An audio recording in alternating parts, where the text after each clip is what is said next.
அந்த குதிரைகள் தான் அந்த குதிரைகள் தான் நம்முடைய புலன்கள், ஐம்புலன்களும் ஐங்கருவிகள். இது ஞான இந்திரியங்கள், கர்ம இந்திரியங்கள் என்று சொல்லக்கூடிய கை கால்கள், இந்த மூக்கு வாய், இதெல்லாம் ஐம்புலன்களும், ஐந்து ஞான இந்திரியங்களும், ஐந்து கர்ம இந்திரியங்களும்.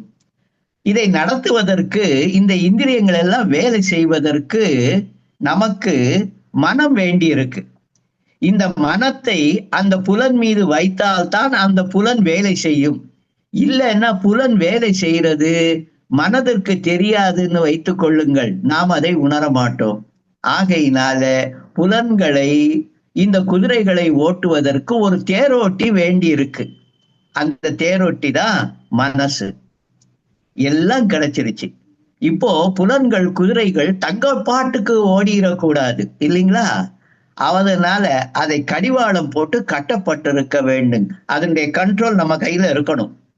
அதுல உட்கார்ந்து பயணம் செய்யறது யாரு?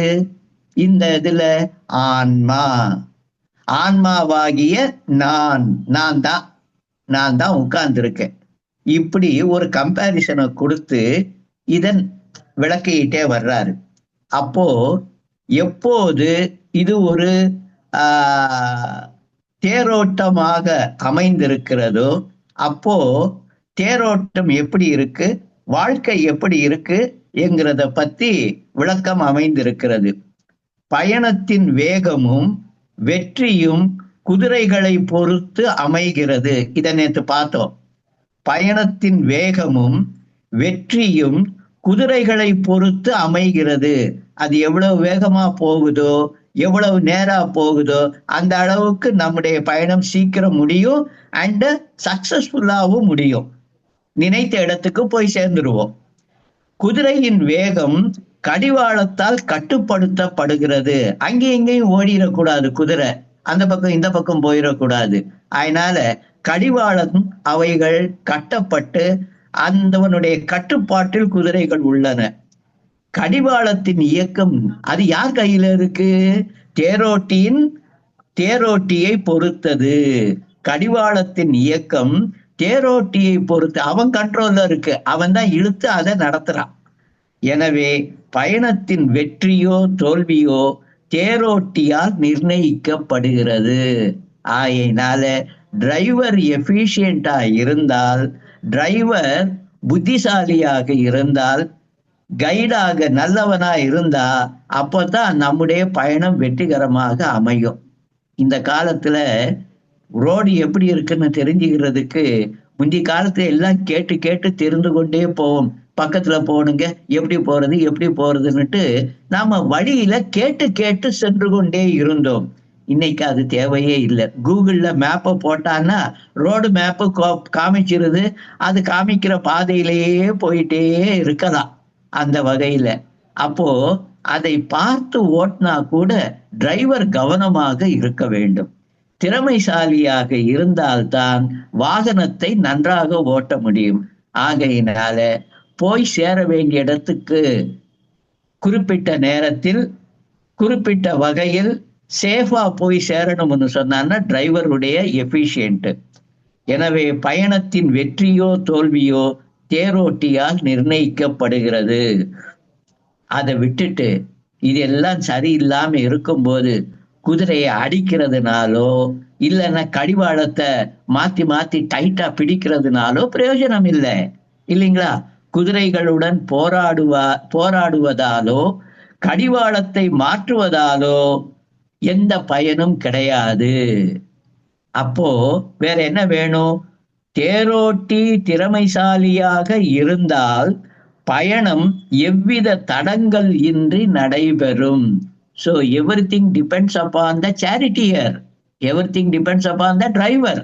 டிரைவரை நம்பித்தான் நம்முடைய பயணம் நடந்து கொண்டே இருக்கிறது. தேரோட்டி தூங்கி கொண்டிருந்தால் பயணம் என்ன ஆகும்? அவுட் இல்லைங்களா? அவன் தூங்கிட்டான்னு வச்சுக்கிறங்க, ஒரு செகண்ட் தூங்கினா கூட, கண்ணன் மூணா கூட அவுட்டு. இதுவே சாதாரணமாக இதுவரைக்கும் தேர் பயணத்தை பற்றி சொல்லி கொண்டிருந்த அனைத்தும் இதுவே சாதாரணமாக ஜென்ரலா நம்முடைய வாழ்க்கையிலும் நடந்து கொண்டிருக்கிறது. தேர் பயணத்தை போலதான் நம்ம வாழ்க்கையிலும் நடந்து கொண்டிருக்கிறது. புலன்கள் தங்கள் போக்கில் போகின்றன, சென்சஸ் தங்கள் போக்கில் போகின்றன. கண்ணு ஒன்ன பார்க்கும், காது ஒன்ன கேட்கும், மூக்கு ஒன்ன முகரும், வாய் ஒண்ணு பேசும், அல்லது சாப்பிட பார்க்கும், உடம்பு ஏதோ ஒண்ணு செஞ்சுக்கிட்டே இருக்கும். ஆக ஒவ்வொரு புலனும் ஒவ்வொரு திசையில போயிட்டே இருந்துச்சுன்னு சொன்னான்னா பிரயோஜனம் இல்லை. புலன்கள் தங்கள் போக்கில் போகின்றன, மனம் கட்ட விழுந்து பல திசைகளில் பறந்து கிடக்கிறது. ஒரு இடத்துலயா இருக்கு மனசு? மனசு உலகம் பூரா பரவி இருக்கு, உலகத்தை தாண்டி கூட போயிரும் மனசு. அவ்வாறு மனம் பறந்து கிடக்கிறது. ஏனெனில், ஏன் இந்த மாதிரியான ஒரு நிலை?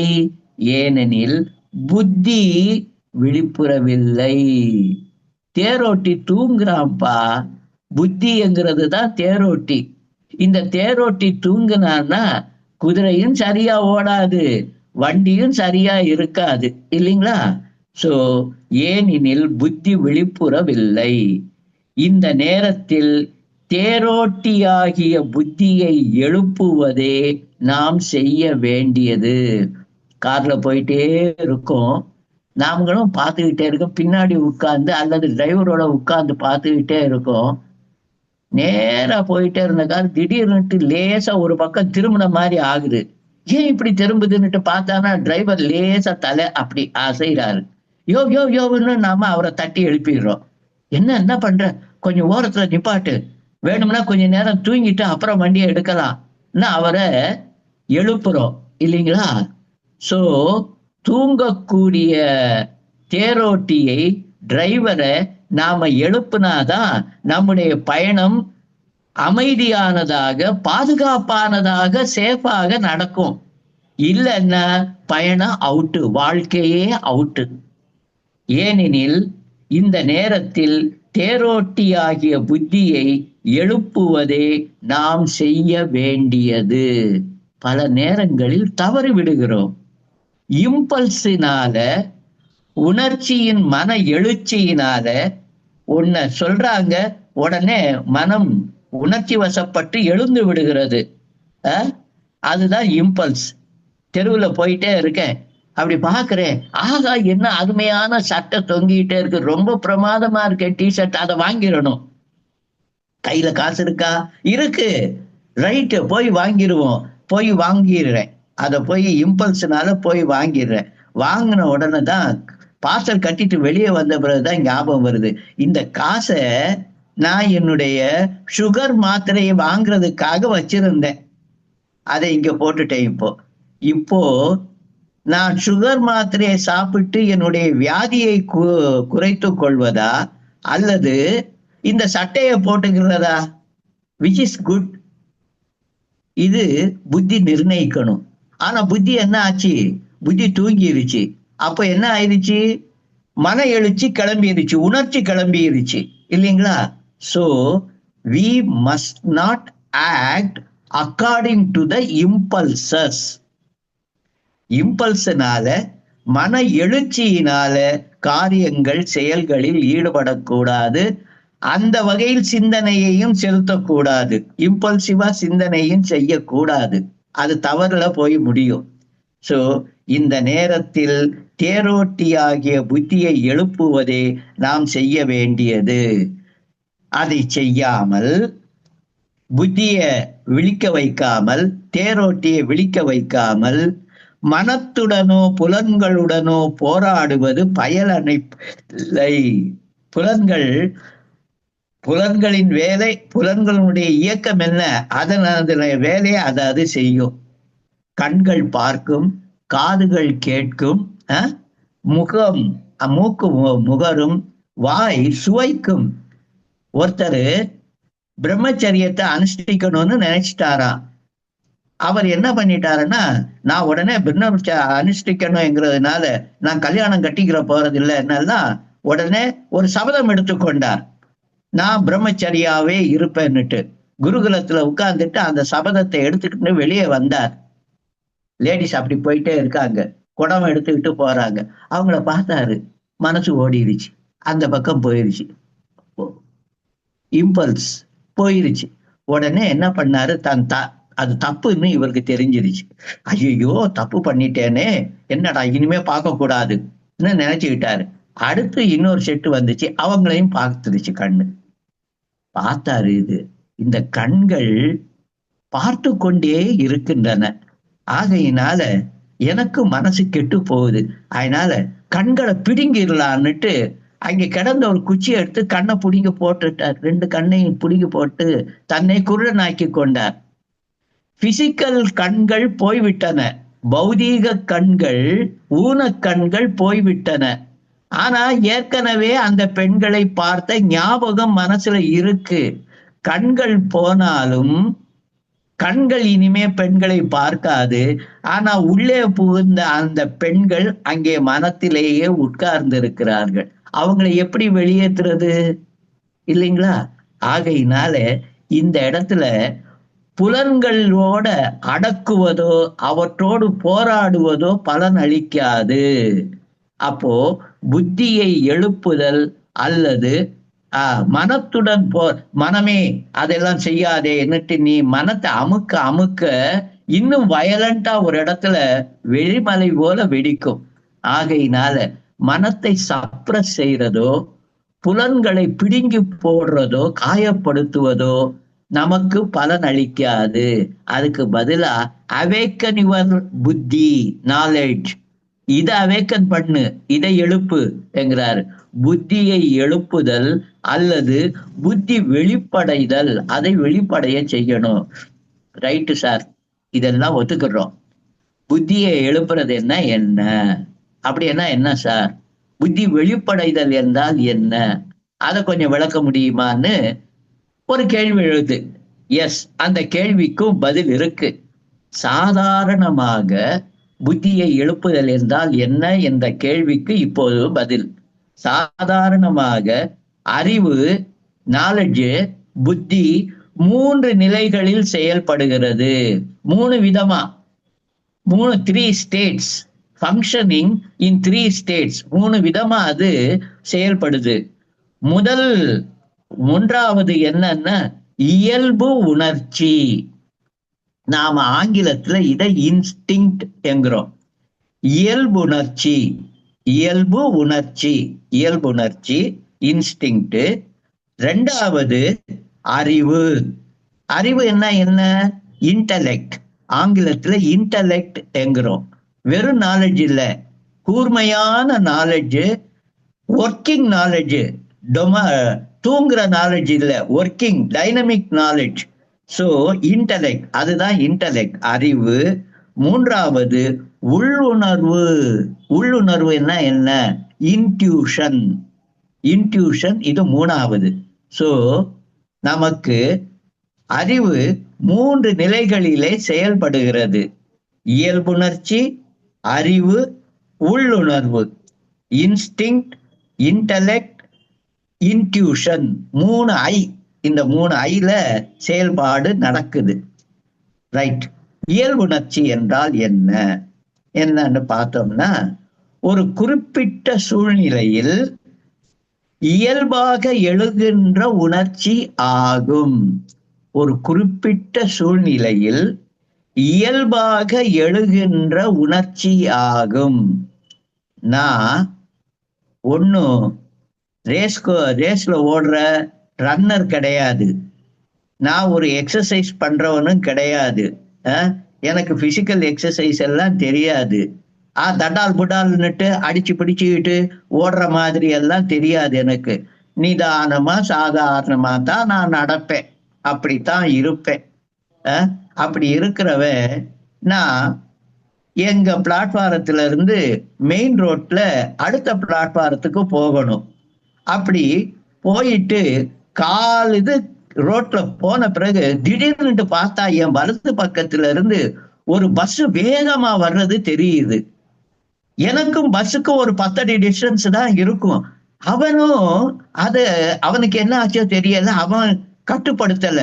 பார்த்த உடனே என்ன ஓடுது, நான் உடனே என்ன பண்ணேன், திரும்பி பழைய பிளாட்பாரத்துக்கு ஓடி வந்துட்டேன். திரும்பி ஓடி வந்துட்டேன். இல்லைன்னா எதிர் பிளாட்பாரத்துக்கு ஓடி போயிட்டேன். ஸோ மெயின் ரோட்டை கடக்கும் போது எனக்கு ஒரு பஸ் மோத வருதுன்னு சொன்னான்னா அந்த ஆக்சிடென்ட்ல இருந்து தப்புறதுக்கு நான் எக்ஸசைஸ் பண்ணாதவனா இருந்தா கூட, ஸ்போர்ட்ஸ் பர்சனா இல்லாதவனா இருந்தா கூட ஓடி அங்க போய் குதிச்சு தப்பிச்சிடுறேன். இதுதான் இயல்புணர்ச்சி, சர்வைவல் இன்ஸ்டிங்க்ட் இல்லைங்களா? இதுதான் சர்வைவல் தான். உயிர் வாழணும். பஸ் ஓடி வருதா, ஓகே. ஆனா என்னால ஓட முடியாது, நான் என்ன செய்யறது? இப்படி யோசிக்கவா முடியும்? நெவர், இல்லைங்களா? அதுதான் ஒரு குறிப்பிட்ட சூழ்நிலையில் இயல்பாக எழுகின்ற உணர்ச்சியாகும் இயல்புணர்ச்சி. வாத்து குஞ்சு நீந்துவதும், முட்டையிலிருந்து வாத்து குஞ்சு வெளியே வந்துருச்சு. வெளியே வந்த உடனே தண்ணிக்குள்ள போகுது. தண்ணியில விழுந்த உடனேயே டகடகடகன்ட்டு காலால நீச்சல் அடிக்க ஆரம்பம் ஆயிருச்சு. வாத்து குஞ்சு நீந்துவதும், குருவிகள் கூடு கட்டுவதும்.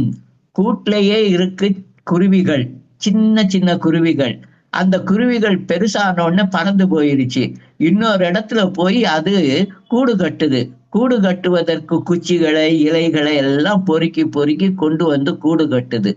யார் சொல்லி கொடுத்தா? அவங்க எந்த காலேஜ்ல இதெல்லாம் தெரிஞ்சுக்கிட்டாங்க? எந்த ஸ்கூல்ல குரு கிட்ட தெரிஞ்சுக்கிட்டாங்க?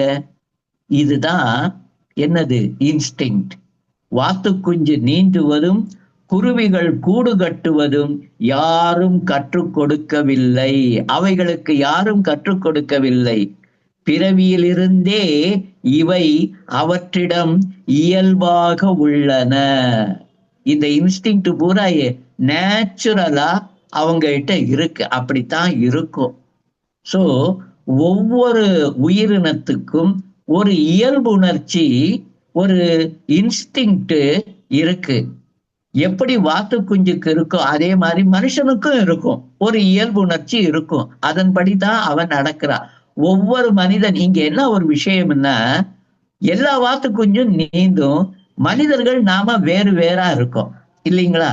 நமக்கென்று சில இயல்புணர்ச்சிகள் மாறுபடலாம். சில பேருக்கு இது என்னுடைய நேச்சர் சார் என்பாரு, இன்னொருத்தர் இது என்னுடைய நேச்சர் சார் என்பாரு.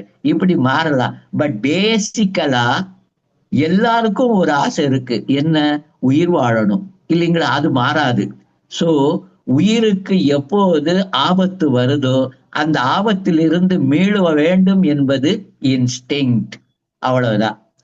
நீங்க முயற்சி செய்யாட்டா கூட, அதை பற்றி நினைக்காட்டா கூட தானா நடக்கும். அது பிறவியிலிருந்தே இவை அவற்றிடம் இயல்பாக உள்ளன.